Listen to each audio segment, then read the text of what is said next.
to talk about what the Delphi residents are saying in the wake of this verdict. Michael.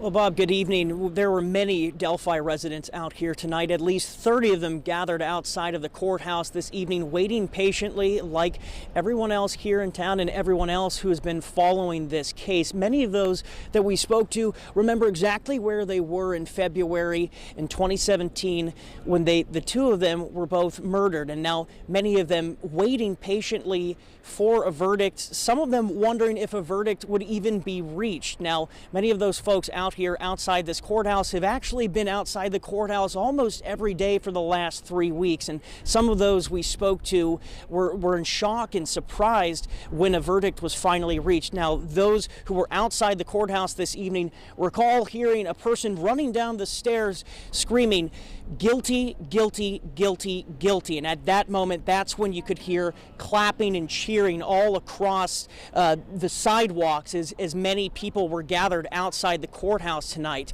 Many of those people feeling a great sense of relief, a great sense of peace, because they too feel the impact of Abby and Libby's deaths all those years ago. And now tonight, many of them say they can go home with that sense of peace, knowing that justice will be served. Take a listen to what they have to say. Today is the day. Today actually feels like that day.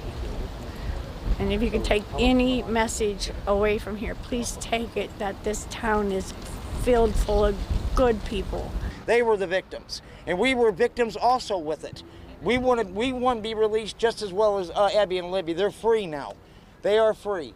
And again, today is their day, and we've been saying it for years. Endless nights of sleep, we can now say that this is justice.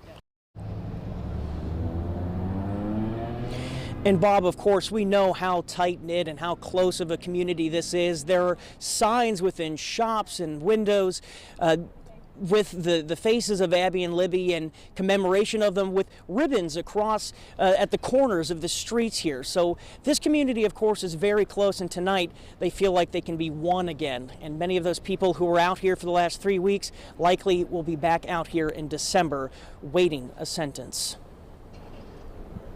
Michael, you've been talking with a number of people who were concerned that perhaps there might be a mistrial in this case because it was taking the jury days to come to a verdict. Tell us about that. Yeah, absolutely. I spoke with the Murder Sheet podcasters who, of course, we've talked to quite a bit in the last couple of years.